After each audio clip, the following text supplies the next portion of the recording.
Bonjour à tous, soyez les bienvenus dans Vous avez dit EFOP, l'émission pour tout savoir et tout comprendre sur l'emploi, la formation et l'orientation professionnelle. Bonjour Bernard, bonjour Mathieu. Bonjour Jonathan. Bonjour. Aujourd'hui, focus sur les métiers du soin, du sanitaire et du social.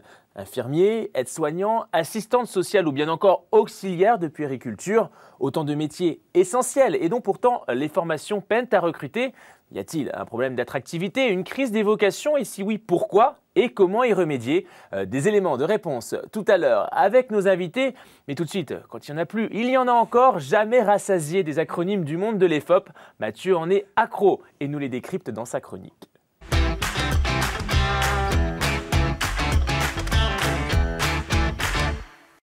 Alors Mathieu, quoi de beau au menu du jour? Alors le thème d'aujourd'hui, c'est le sanitaire et social. Et dans ce domaine, il y a beaucoup de sigles et d'acronymes.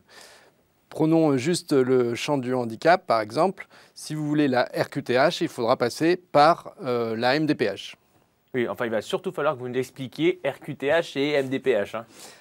Alors la RQTH, c'est la reconnaissance de la qualité de travailleur handicapé. Et la MDPH? Et la MDPH, c'est la maison départementale des personnes handicapées. Comme son nom l'indique, la maison départementale des personnes handicapées, il y en a dans chaque département et elle sert de guichet unique pour toutes les questions relatives aux personnes handicapées. Et du coup, la RQTH qui sert à... Alors, la RQTH, ça permet de prétendre aux aides et à l'accompagnement des OPS. Alors, OPS, c'est des organismes de placement spécialisés pour les personnes en situation de handicap, qui sont là pour accompagner et maintenir dans l'emploi les personnes donc handicapées, en mobilisant par exemple les fonds de la FIPHFP pour le secteur public, donc nouvel acronyme, et de l'AGFIP pour le privé. Vous m'en direz tant, AGFIP, FPFIF, voilà. Vous êtes accro aux acronymes, Jonathan. Je commence à le devenir. L'AGFIP, c'est l'Association de gestion du Fonds pour l'insertion professionnelle des personnes handicapées. Et la FIPH-FP, c'est le Fonds pour l'insertion des personnes handicapées dans la fonction publique. Ah, dit comme ça, c'est quand même beaucoup plus clair. Mais c'est plus long. Mais oui, mais on comprend mieux. Merci beaucoup, en tout cas, Mathieu, pour nous éclairer sur tous ces acronymes. On vous retrouve pour la prochaine émission. Les formations des métiers du soin et du sanitaire et du social qui peinent à recruter, on en parle dans quelques instants avec nos invités. Mais juste avant, Fouzi Fetti nous éclaire sur un sujet pas très éloigné, celui des reconversions professionnelles pour ajuster le marché du travail. C'est l'info avec 2F.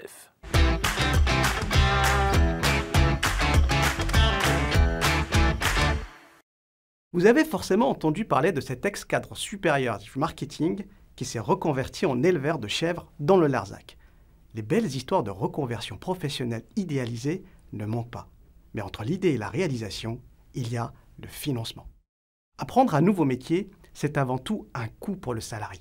La rémunération d'abord, car s'absenter pour un projet personnel sans être rémunéré n'est jamais simple. Ajoutez à cela les coûts non négligeables de la formation elle-même, les frais de garde pour les enfants, les frais de déplacement. Bref, de quoi dissuader à franchir le pas. Pourtant, des dispositifs de financement existent. Le réflexe voudrait qu'on utilise le plus connu d'entre eux, le compte personnel de formation, plus communément appelé CPF.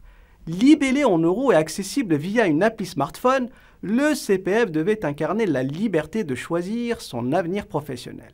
Problème, le CPF ne finance pas la rémunération pendant la formation. Difficile donc de se lancer dans une formation d'envergure pour se reconvertir. Le CPF, c'est généralement des formations courtes sur le temps personnel pour acquérir au mieux une compétence à valoriser sur un CV, une certification de langue en informatique ou encore un permis de conduire. Bref, pas suffisant pour changer de métier. En fait, le dispositif de reconversion professionnelle par excellence, c'est le PTP. Le projet de transition professionnelle. Lui, il finance tout, les frais pédagogiques et la rémunération, mais s'il finance bien, il finance très peu de dossiers. Pensez d'emblée dans la limite d'une enveloppe financière, seuls les dossiers prioritaires sont financés. Et comme les dossiers coûtent cher en raison de la rémunération, il y a très peu d'élus. 24 000 salariés environ par an dans toute la France. Alors, pour y remédier, un nouveau dispositif destiné aux transitions collectives vient d'être lancé. Son nom, Transco, financé dans le cadre du plan de relance, son ambition est de favoriser la reconversion de salariés dont les emplois sont fragilisés vers des métiers porteurs. Transco, c'est par exemple une douzaine d'agents de ménage dont l'emploi a été fragilisé par la pandémie qui se forment au métier d'aide-soignant, en vue de rejoindre un secteur qui peine à recruter. L'approche ici est expérimentale. L'objectif, pragmatique. Créer un pont entre les entreprises qui décrutent et les entreprises qui recrutent. Et le financement de la reconversion professionnelle répond moins à une quête de sens dans son travail qu'à l'ajustement du marché du travail. Nous sommes là, bien loin, de la belle histoire idéalisée de cet ex-cadre supérieur du marketing devenu éleveur de chèvres dans le Larzac.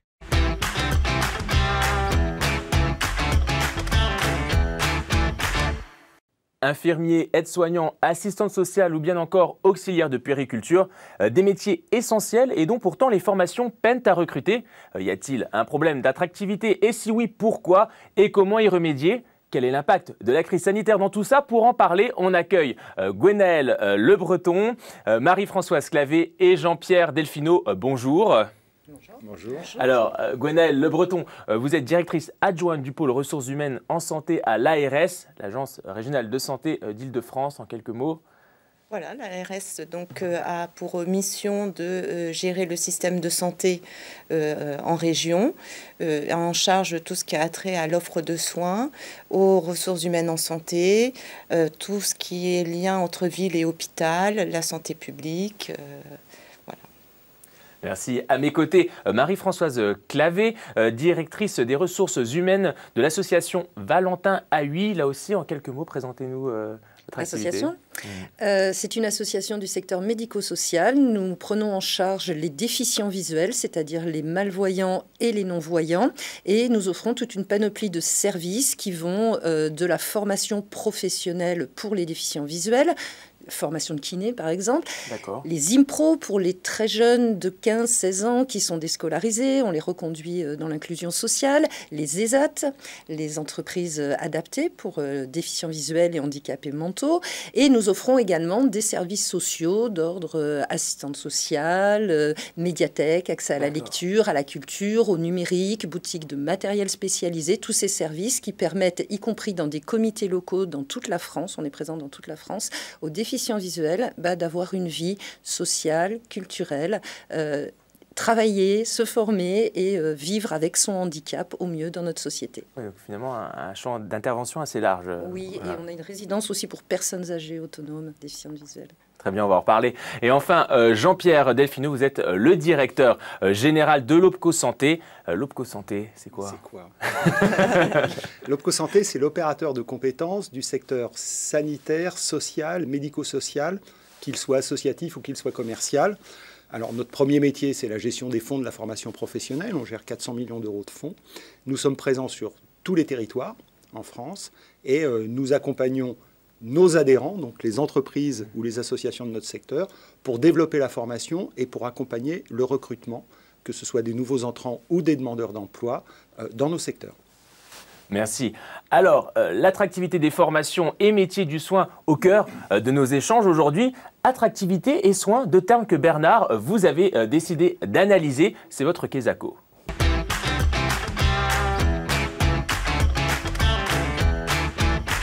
Alors la question, Jonathan, se pose, faut-il prendre soin du sanitaire et social, par exemple? Alors le sanitaire et social se rejoignent, semble-t-il, sur un point, une notion qui est le soin. Le soin porté à l'autre, le soin comme un prolongement, complément, ou bien comme une attention portée tout simplement à l'autre. Jean-Paul Sartre parlait d'existentialisme comme un humanisme. C'est-à-dire que la responsabilité de chacun était pour tous, c'est-à-dire pour l'humanité. C'est très intéressant. En écho à Sartre, d'ailleurs, Cynthia Fleury prolonge en affirmant « Le soin est un humanisme, exister, c'est faire lien avec l'autre, c'est porter l'existence de tous comme un enjeu propre. L'homme est ce qu'il fait. Se faire, c'est se former, se prendre soin. » écrit-elle.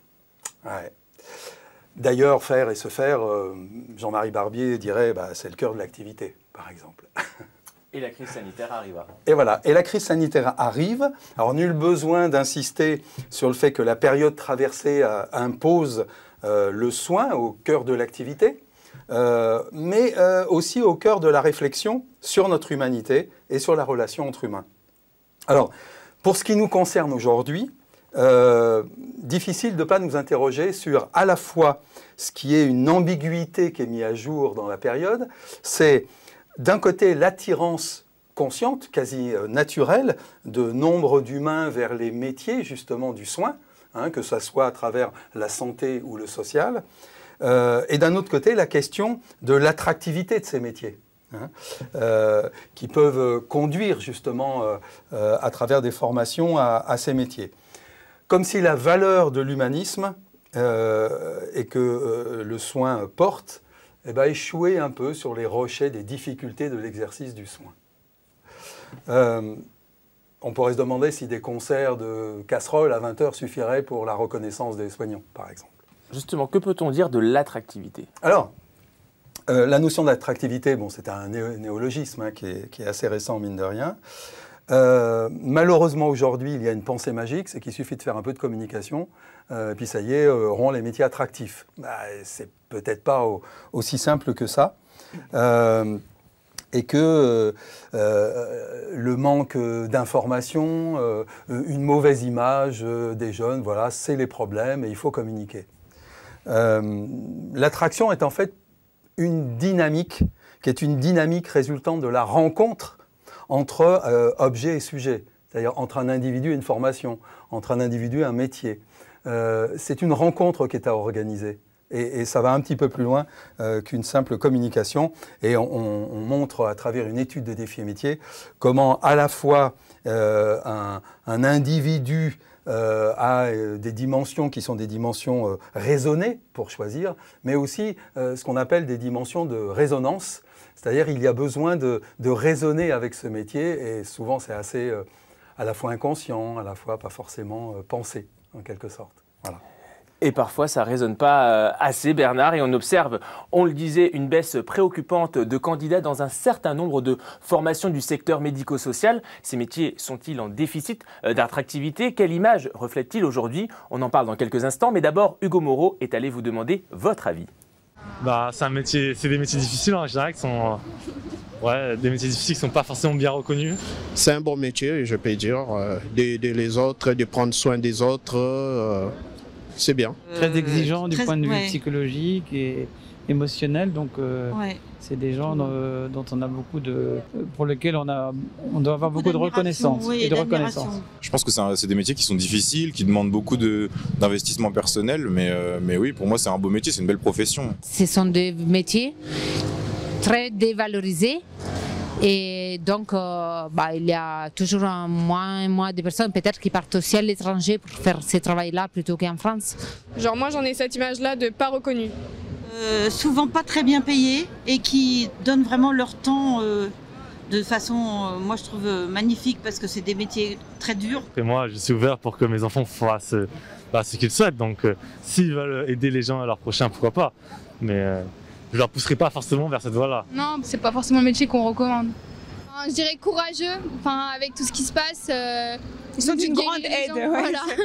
Notamment avec le Covid, du coup, parce que ça a peut-être un peu redoré l'image de ces professions-là. En tout cas, ça les a mises en avant et ça a rappelé l'importance que ces gens avaient dans le système. Voilà, c'est important d'aider son prochain. Je vous voyais sourire, Jean-Pierre Delfino, pendant le micro-trottoir. Une réaction Oui, peut-être une première réaction. Je pense que beaucoup de choses sont dites sur la difficulté du métier, mais aussi l'engagement et la valeur qu'il porte. Et ça fait partie, en effet, des sujets de professionnalisation qui sont notre job. Ce sont des métiers qui sont, en fait, très qualifiés, contrairement à ce qu'on pense. On va reparler, je pense, dans cette matinée de la situation des aides-soignantes, par exemple, qui suivent des formations finalement très longues, des formations de 12 à 18 mois pour être en activité professionnelle. Et donc, c'est ce qui caractérise ces métiers, c'est que ce sont des métiers du soin qui demandent beaucoup de compétences, des compétences qui sont beaucoup plus accessibles que ce que l'on y pense. Et on pourra citer quelques exemples des actions qu'on conduit pour accompagner des personnes qui se sentent très éloignées de ces métiers parce qu'elles ont une représentation d'un niveau d'études élevé ou d'une difficulté d'accès et qui finalement y rentrent assez facilement au bout du compte. Parmi vos adhérents aujourd'hui, lesquels les peinent le plus à recruter ? Alors, on va parler du secteur médico-social et du secteur du grand âge, qui est pourtant un enjeu majeur parce que on peut prévoir l'évolution des besoins en compétences dans les années à venir. Hein. C'est assez simple en termes de démographie de prévoir le vieillissement de la population. Et donc, on a des enjeux très, très importants dans un secteur qui sera structurellement en croissance dans les années à venir avec le vieillissement naturel de la population. Donc ça, c'est une première caractéristique de ces emplois. On sait que demain, il y en aura, et il y en aura plus qu'aujourd'hui. La deuxième caractéristique, c'est que ce sont des emplois qui ne sont pas délocalisables. Donc on est aussi capable de dire qu'on continuera à travailler souvent proche de son domicile, d'ailleurs, même si on va voir ensuite des difficultés qui peuvent être très territoriales, en Ile-de-France, la problématique du logement, la problématique du déplacement. Mais ce sont des emplois qui offrent des perspectives d'évolution professionnelle, et c'est en partie notre job, de supporter l'évolution professionnelle et de financer l'évolution professionnelle des salariés. Et on peut faire des carrières assez remarquables dans ce secteur qui est en effet peu connu. Gwenaëlle Le Breton, du côté de l'ARS, même constat, quels sont les métiers les plus en tension ? Alors aujourd'hui, j'ai envie de dire, un grand nombre de métiers sont identifiés comme étant en tension. Donc, dans le cadre du pôle ressources humaines en santé, nous avons mis en place à la demande du directeur général de l'ARS en 2019, qui était Aurélien Rousseau, un plan ressources humaines en santé avec des partenaires. Et nous avons fait une enquête flash à cette occasion. Et il en est ressorti 7 métiers dits en tension. Donc les IDE, les AS, les IAD, les IBOD, les manipulateurs radio, les masseurs kinés. Et donc c'est un plan qui est composé de 12 mesures et là qui a été alimenté par les mesures du Ségur relatives aux ressources humaines en santé. Et cette année, donc, nous y avons ajouté pour la première fois les sages-femmes. Donc les sages-femmes qui est plutôt une problématique, on va dire, francilienne, qui n'est pas reconnue à l'échelle nationale comme étant un métier dit en tension. Très bien. Marie-France Clavé, vous êtes à la tête d'une association, vous êtes sur le terrain. Vous, est-ce que vous rencontrez ces difficultés à recruter ? Oui, et puis j'ai une expérience du secteur sanitaire également. Donc quand Madame parle des infirmiers, des aides-soignants, bien évidemment, on en manque cruellement. Le problème, à mon sens, c'est pour rencontrer des candidats que nous recrutons, c'est que nos métiers ne sont pas assez reconnus. Alors le public les connaît, là, on les entend parler, on les connaît tous, on est tous confrontés un jour ou l'autre à la fin de vie, à l'accompagnement de nos personnes âgées, au handicap et à la maladie. Donc c'est quand même des métiers qu'on connaît, mais qu'on caricature un petit peu, qu'on ne connaît pas si bien que ça. Effectivement, vous parliez de la méconnaissance des niveaux d'études et aussi des déroulements de carrière, des perspectives de déroulement. On peut rentrer avec une très faible qualification et avoir des perspectives d'évolution. Les emplois d'agents de services hospitaliers, les agents qui font l'entretien des locaux, qui peuvent un jour rentrer en formation pour devenir aides-soignants, des aides-soignants qui deviennent infirmiers, des infirmiers qui deviennent coordinateurs, qui deviennent cadres. On a des éducateurs spécialisés qui deviennent cadres-éducateurs, qui deviennent directeurs d'établissement. C'est des parcours de carrière qu'on connaît très très mal. Il y a des vraies perspectives de déroulement de carrière. La deuxième chose, c'est, on parlait de manque de reconnaissance là dans l'interview, la reconnaissance bien sûr de l'entreprise qui emploie ces personnes, mais aussi du grand public. Aussi, on a parlé pendant des années quand même, on a vu des reportages sur l'accueil aux urgences et le personnel hospitalier qui en prenait plein la figure par des gens qui étaient complètement impatients, qui ne comprenaient pas, l'attente. Voilà. Je me rappelle d'une campagne que l'assurance maladie a fait il y a 15 ans maintenant qui était extraordinaire. On voyait des soignants regarder des clichés de radio qui disaient si on ne s'occupe pas de vous, c'est parce qu'on regarde des photos. Voilà. Donc c'était très... Moi, je trouvais que c'était très punchy. C'était vraiment intéressant. Il faut aussi que nous tous, usagers, on fasse attention aussi à ces personnels. La standardiste, l'agent d'accueil, la secrétaire médicale qui nous accueille et qui monte notre dossier, c'est des gens qu'il faut tout à fait... parce que ça contribue à leur épuisement, ça contribue à leur fatigue quand le public est extrêmement agressif. Et puis on ne parle pas aussi suffisamment de leur rémunération. C'est vrai qu'ils ne sont pas bien payés à la base, mais il faut penser à d'autres compensations. Alors, je ne dis pas que je ne vendrai pas une image idyllique. Est-ce qu'aujourd'hui, justement, les conditions salariales et la pénibilité du travail sont les seules causes de ces difficultés de recrutement dans les formations? C'est une cause de manque d'attractivité, parce qu'on imagine que c'est les misérables en permanence. Alors non, ce sont des métiers difficiles, mais qui ont des compensations. On a des très belles conventions collectives dans notre secteur qui font que, contrairement à d'autres secteurs où on travaille le dimanche et les jours fériés ou la nuit, on donne des primes. Il y a des primes qui sont négociées au niveau des branches pour pouvoir compenser ces servitudes. Quand on travaille 3 fois 12 heures dans la semaine, ce qui est épuisant, une journée de 12 heures, mais ça veut dire que dans la semaine, il y a aussi 4 jours de repos.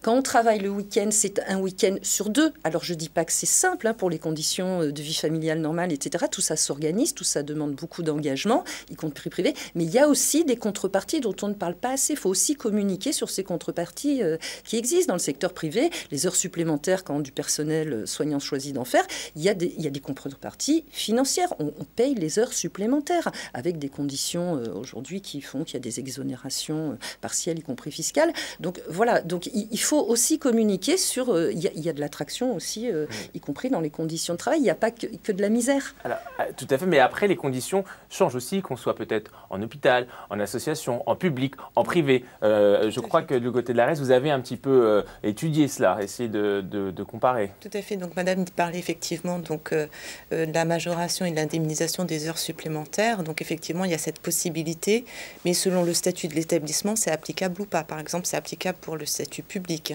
Pour le privé, c'est plus compliqué. Et puis, vous êtes limité à 240 heures par agent et par an.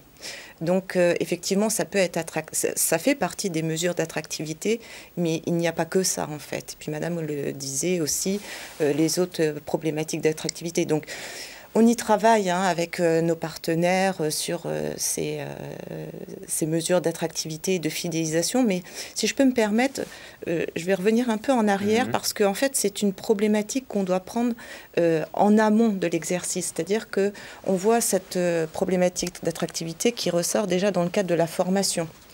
Par exemple, on a pu identifier que dans le cadre des formations de manipulateurs radio, entre la première et la deuxième année de formation, on a 30% d'abandon. Et puis, une fois qu'ils sont diplômés, beaucoup ne vont pas exercer aussitôt leur activité professionnelle pour multiples raisons. Oui, ça on va le voir, tout à fait. On le disait, des problèmes d'attractivité, mais heureusement, il y a toujours des candidats quand même pour rentrer en formation. Quelles sont leurs motivations et quel est leur profil? On a posé la question à Guillaume Chuvin, co-auteur de l'étude Défi Métiers sur l'attractivité des formations et des métiers d'AS et de JE.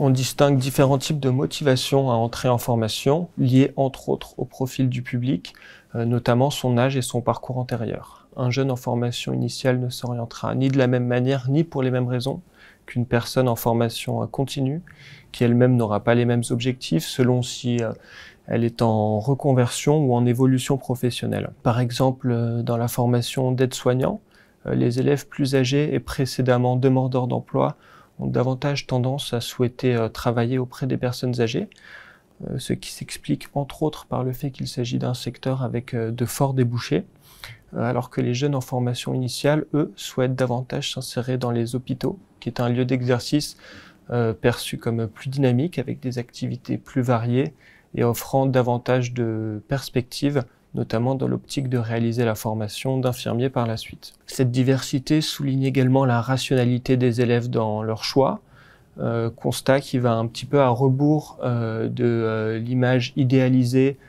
et exagérée de la vocation comme principale, voire unique motivation à devenir soignant ou travailleur social. Alors cette image qui est très spécifique à ces métiers s'explique notamment par le fait que les missions du CARE, les missions de prise en charge de la pauvreté, de la maladie étaient initialement des missions liées aux institutions religieuses. Un autre élément central que l'étude vient rappeler, c'est l'importance du bon déroulé des stages dans les choix d'orientation en matière d'établissement visé suite à la réalisation de la formation, ou même dans la volonté ou non de continuer vers le métier sur lequel ces professionnels ont été formés. L'importance du bon déroulé du stage est donc à souligner encore une fois.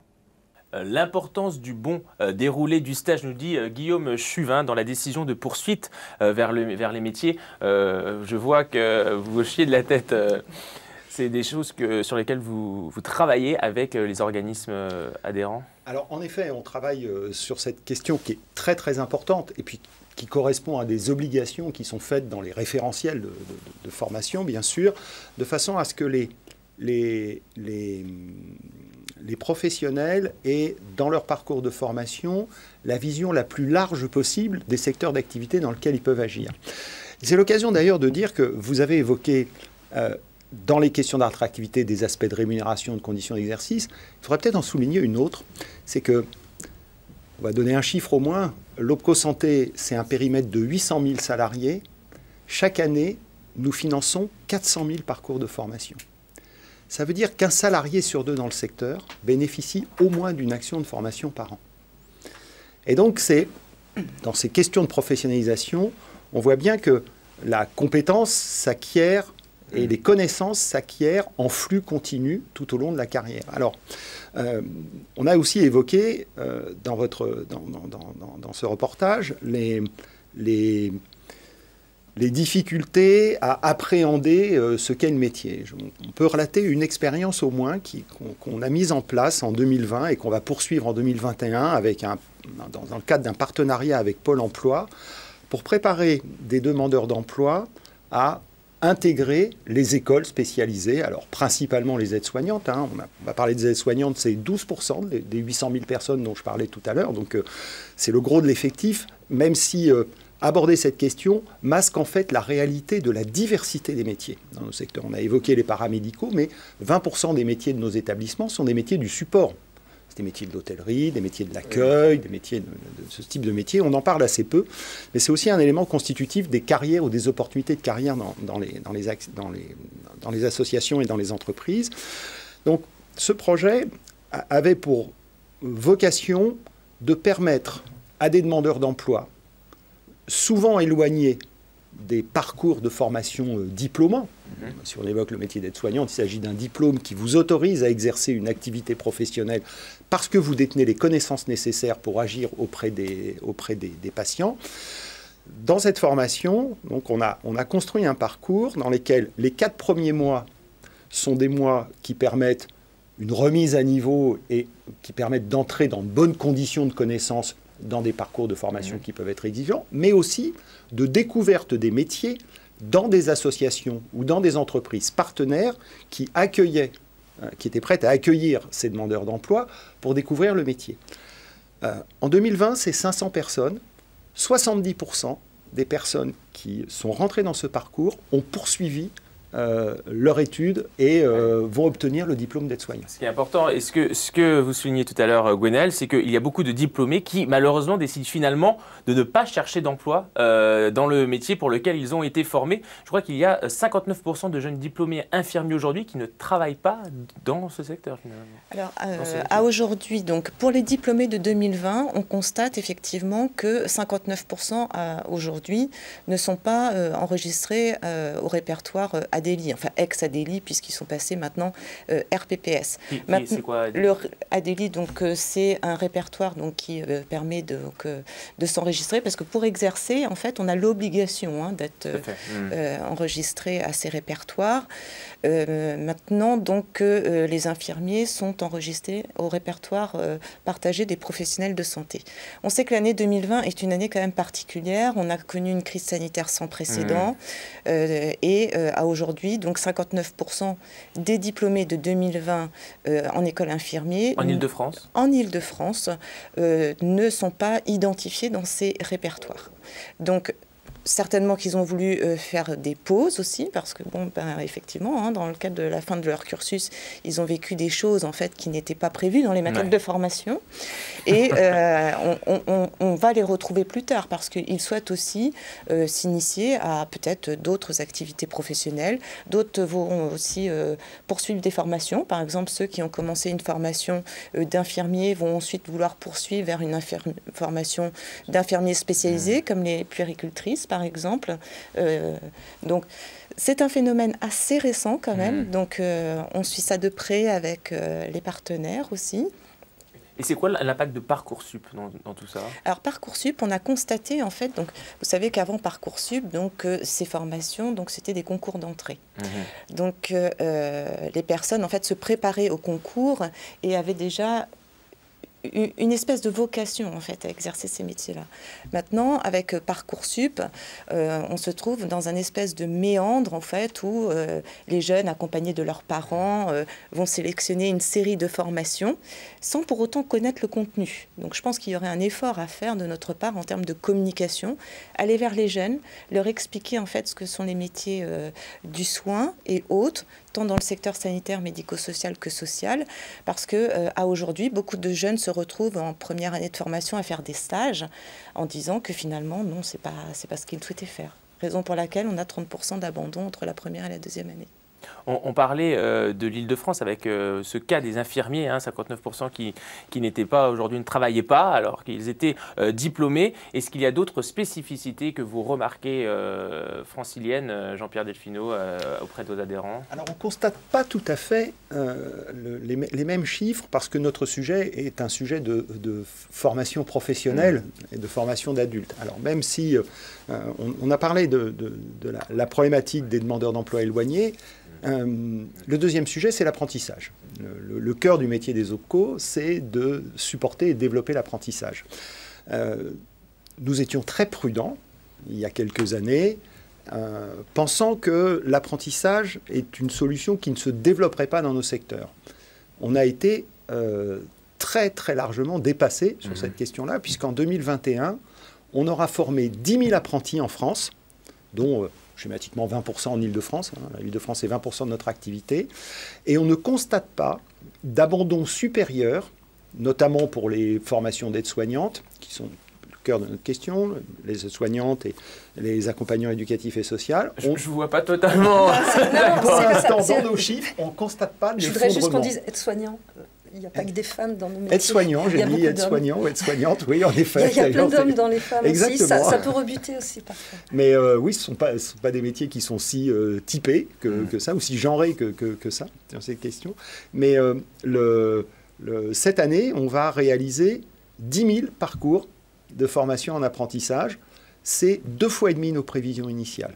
Et sur ces 10 000 parcours, il y a 60% des participants qui seront des soignants, au sens strict, et on ne constate pas un taux d'abandon supérieur à celui que l'on constate dans les autres formations. C'est schématiquement entre 15 et 20%.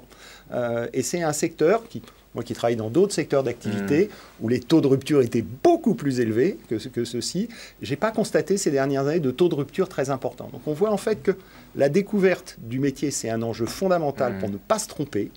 Et on peut accepter de se tromper, de ne pas se tromper, mais je ne constate pas ça, moi. Marie-France, sur le terrain, vous avez beaucoup, vous, d'abandon, par exemple, de personnes que vous recrutez qui, peu de temps après, vous disent non, finalement, je ne suis pas capable, ça ne me plaît pas. Ou je... Alors, ils ne disent pas tout à fait ça, mais effectivement, ce sont des professionnels qui changent très, très facilement d'entreprise. On parlait des infirmiers, mais ce serait valable pour d'autres catégories professionnelles. Sur toute sa carrière, un infirmier, il peut être libéral, il peut travailler à la médecine du travail, en service santé au travail, il peut travailler à l'hôpital, privé, public, associatif. Il peut travailler en maternité, au bloc opératoire, en faisant des formations complémentaires. Vous n'imaginez pas le nombre de métiers que vous pouvez faire en étant uniquement IDE, infirmier diplômé d'État. Moi, j'ai toujours trouvé ça extraordinaire. Donc derrière, ça conditionne aussi des changements de service, des changements d'activité, des changements d'employeur, des petites pauses aussi. Moi, quand j'ai commencé ma carrière, on disait qu'un infirmier avait une durée de carrière professionnelle moyenne de 7 ans, quelque chose comme ça. Est-ce que ce turnover s'est accentué, vous, sur le terrain? Est-ce que vous l'avez remarqué, ça? Ou est-ce que... Non, par contre, ce qui s'accentue, c'est la pénurie. C'est-à-dire qu'on a du mal à recruter. Quand on passe une annonce, on a du mal à rencontrer des gens. Après, les gens qui sont engagés et qui sont un petit peu plus âgés, qui ont de l'expérience, etc., ils sont plutôt fidèles, ils ont envie de rester, ils aiment leur métier. Mais voilà, il faut qu'on soit les employeurs très attentifs à leurs conditions de travail et à les entendre pour les protéger aussi et prendre soin d'eux, comme vous le disiez tout à l'heure. Oui, justement, c'est important d'abord à préciser que tous les métiers sont transversaux. Hein. Tous les métiers se retrouvent partout. Après, c'est la quantité d'emplois. Effectivement, quand vous avez un métier, la personne a un métier qui est son métier source, IDE par exemple, infirmier diplômé d'État, et elle peut l'exercer dans des emplois différents avec des qualifications complémentaires. Mais c'est important de dire quand même que dans tous les métiers, et c'est normal chez l'humain, on va quelque part aussi pour savoir que c'est pas là qu'on veut aller. Et ça fait partie de l'humain que d'aller dans des endroits et on dit bah non, c'est pas là. C'est aussi faire un choix que de pas choisir quelque chose, voyez. Et donc c'est pas un critère de dire oulala, chez nous il y a aucun abandon. Bah c'est pas vrai. C'est inhumain de dire ça. On truque les chiffres quand on dit ça. Non, c'est normal qu'il y ait des gens qui viennent, etc. En revanche, l'important, c'est ce que vous disiez, la capacité à créer de la relation avec les personnes pour faire en sorte qu'ils aient envie de venir, qu'ils aient envie de tester pour que beaucoup restent. Et c'est deux choses différentes. Jonathan, si je peux me permettre, un point de précision très rapidement. Concernant ces 59% qu'on ne retrouve pas aujourd'hui, je tiens à préciser, ce sont les diplômés de 2020. De 2020. Voilà. Donc on sait aussi que les étudiants maintenant tardent à soutenir leur mémoire. Donc voilà, donc ils s'enregistrent beaucoup plus tardivement. Et un dernier point, je voulais rebondir par rapport à ce que disait monsieur concernant donc les promotions professionnelles. On sait qu'aujourd'hui, en fait, beaucoup d'aides-soignants souhaitent être formés au métier d'infirmier. Et ça, on a aussi un travail à faire entre partenaires parce qu'il y a une demande qui est conséquente, mais on a un cadre réglementaire et une problématique de financement. Qui ne facilite pas les financements. Alors que ce sont ceux qui connaissent le mieux le secteur, le métier, c'est ceux qu'on va garder, c'est ceux qu'on va le plus à même d'évoluer et que parfois ne peuvent pas car eux n'ont pas le financement, on leur finance pas leur formation, elles ne peuvent pas évoluer et ça, c'est une mesure d'attractivité et de fidélisation. Quand on a exercé 5 ans comme aide-soignant, on ne se dit pas 10 ans plus tard, je me suis trompé de carrière ou de métier. On sait où on va. Ça. Alors, concernant les métiers du sanitaire et social et les spécificités franciliennes dont on parlait, il y a aussi la durée des carrières qui diffère, comme nous l'explique Mathieu Lefloc, auteur d'une étude d'Effimétier sur ce sujet. Les durées de carrière des professionnels du sanitaire et social sont globalement plus courtes en Île-de-France que dans le reste de la France. Par exemple, sur les aides-soignants, on a un écart de 3 ans entre les professionnels en Île-de-France et ceux du reste de la France, et de 6 ans d'écart pour les infirmiers entre l'Île-de-France et le reste de la France. Pareil sur le travail social, à l'exception des conseillers en économie sociale et familiale, on observe ces mêmes différences.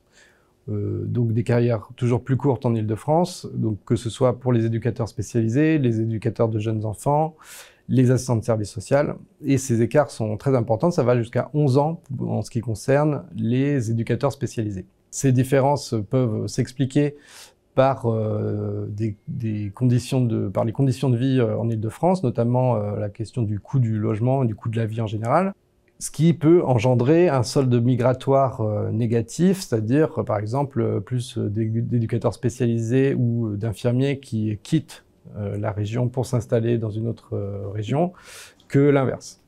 Mais ce n'est pas la seule raison possible et chaque métier a ses spécificités et ses problématiques et l'on sait que les métiers du social dont on a parlé alimentent les formations d'encadrement du travail social, donc CAFDES et CAFERUIS. De la même façon, des aides-soignants peuvent devenir infirmiers, des infirmiers cadres infirmiers ou infirmiers anesthésistes. Et de manière générale, l'Île-de-France offre de nombreuses possibilités de formation, de reconversion ou d'évolution professionnelle. Ce qui sera intéressant d'observer par la suite, ça sera l'évolution de ces durées de carrière dans le temps pour voir l'impact de la crise sanitaire sur ces durées de carrière de ces professionnels. Alors justement, est-ce que vous pensez que la crise sanitaire aura un impact sur ces durées de carrière? Est-ce qu'il y en a qui ont décidé de jeter l'éponge après cette crise et se dire finalement, est-ce qu'on continue? Bon, on le saura dans plusieurs années sans doute. Ouais. Et puis, c'est une accumulation. Vous savez, la crise sanitaire, ça a été un marqueur, ça a été quelque chose d'énorme qui nous a explosé au visage. Mais depuis combien de temps les professionnels du secteur se plaignent, nous alertent, nous crient au secours et leur détresse? Monsieur Pelou, on le connaît depuis combien d'années? Depuis combien d'années il place sur les plateaux télé pour dire au secours? Ça date pas d'hier, hein. Ça date pas d'hier et ça concerne au-delà des métiers du médico-social, des métiers vraiment de la santé. Vous vouliez faire un petit focus, je crois, Gwenaëlle, sur des professionnels médicaux où là aussi il y a des tensions sur ces métiers, des métiers du médical, donc les médecins, beaucoup de postes vacants. Là aussi, les odontologues, les pharmaciens et les sages-femmes font partie aussi de ces professions en tension.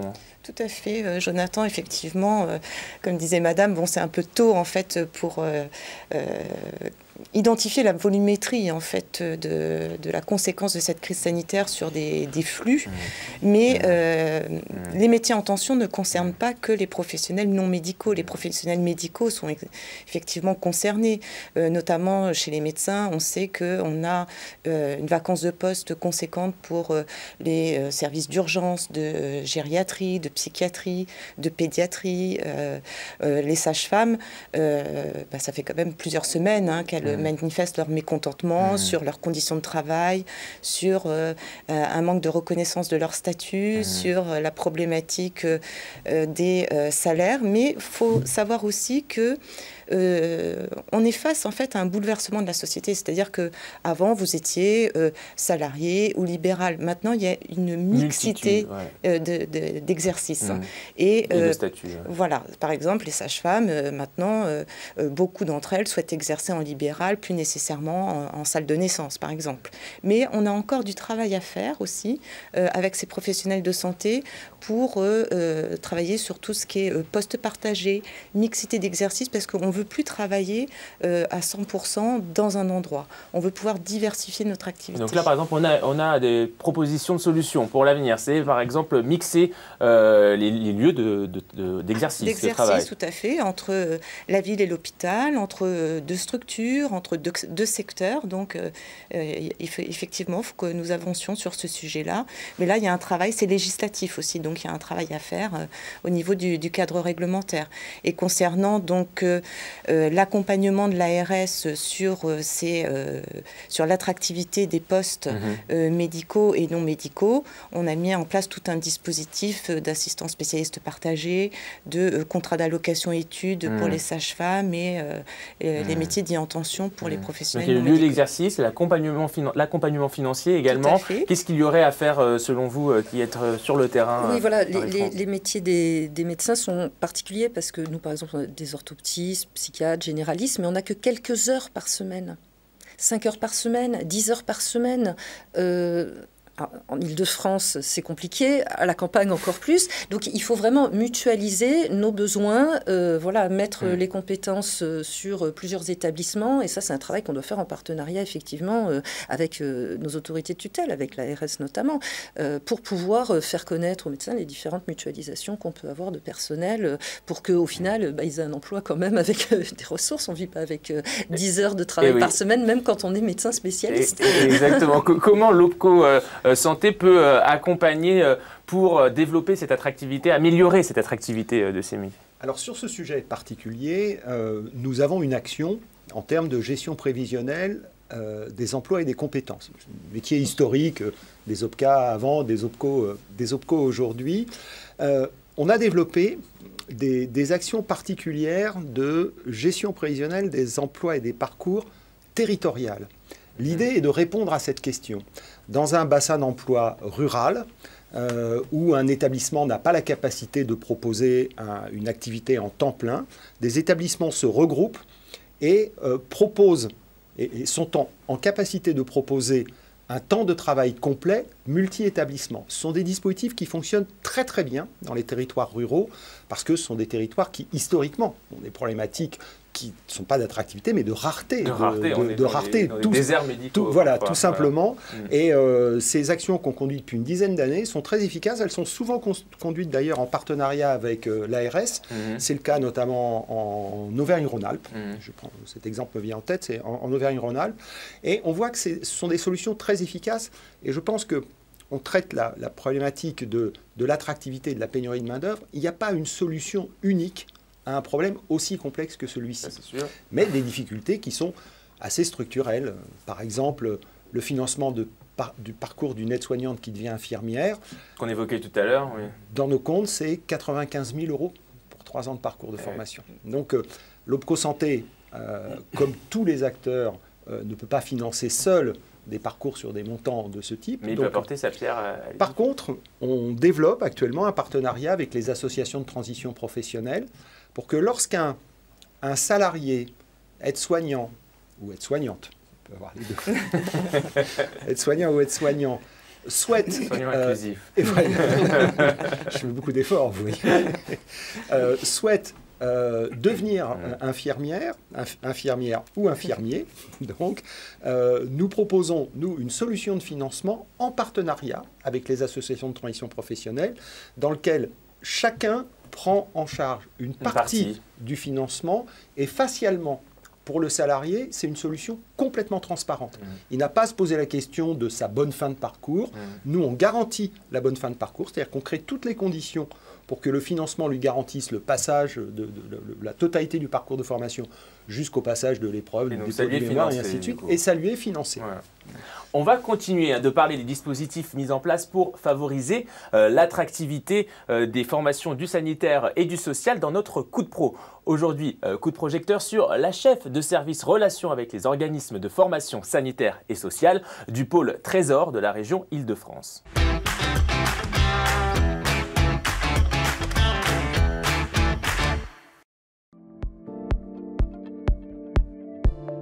Bonjour, je suis Valérie Varro, je suis chef du service relations avec les organismes de formation sanitaire et sociale au pôle Trésor à la région Île-de-France. Dans le pôle Trésor, on a plusieurs compétences régionales. Donc, tout d'abord, on élabore et on pilote le schéma régional des formations sanitaires et sociales. On pilote l'offre de formation et la carte des formations. On finance les centres de formation pour la formation initiale et les demandeurs d'emploi. Et on finance l'équipement des centres de formation du secteur sanitaire et l'investissement et l'équipement des centres de formation du secteur social. Suite à la crise du Covid, on a beaucoup d'attentes de la part des centres de formation puisque aujourd'hui les besoins des employeurs sont plus importants. Et donc, on a besoin de beaucoup plus de personnel diplômé.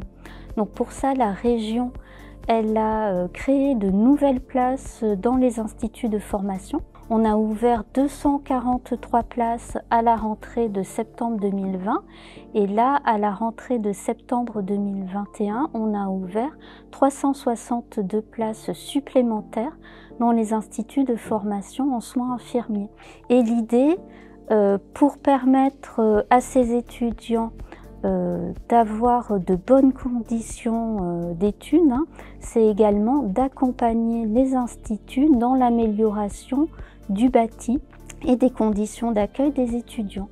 Donc pour cette année 2021, on a une enveloppe de 30 millions en investissement pour accompagner les instituts de formation dans leurs projets d'extension de bâtiments ou de rénovation de bâtiments. On travaille aussi à la mise en place pour les années à venir d'une semaine des formations sanitaires et sociales pour permettre aux jeunes qui souhaitent s'engager dans ces formations et aux personnes qui souhaiteraient se reconvertir dans ces formations, de découvrir les métiers, de découvrir les formations et de voir concrètement en quoi consistent ces métiers.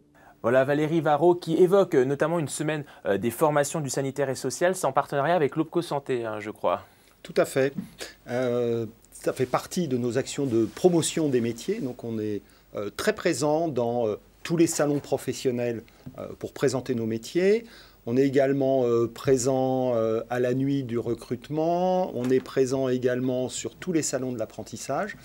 Parce que plus on parle de nos métiers, et plus on génère automatiquement des entrées dans les écoles dont on vient de préciser que Le nombre de places a tendance à augmenter également, hein, c'était une des contraintes qu'on avait. Et donc, ça nous permet d'agir plus efficacement.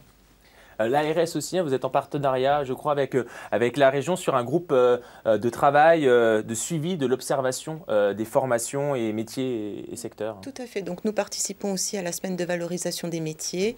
On travaille en étroite collaboration avec le conseil régional, déjà tant dans la mise en place des plaquettes de formation, puisqu'on est garant de la pédagogie, et donc par rapport aux stages, aux agréments, effectivement. Bernard, vous qui êtes un peu notre référent à chaque fois sur l'humain, est-ce que vous avez quelques précisions, quelques remarques à nous faire? D'abord, il y a une dynamique de fond sur les métiers et les emplois, c'est la polyactivité, la multiplication des activités pour tout le monde, dans tous les secteurs, partout. C'est un mouvement de fond où on a des personnes, des jeunes, moins jeunes, etc., qui finalement font une activité le matin, midi, le soir, qui n'est pas forcément la même. Et on retrouve ça dans le secteur de la santé. Donc, ce qui est très important à comprendre, c'est que par rapport à ce qu'on dit, il n'y a rien qui serait exceptionnel, en quelque sorte. Donc, il y a des solutions, effectivement, qui sont trouvées en fonction du secteur et qui sont spécifiques, mais il n'y a rien d'exceptionnel.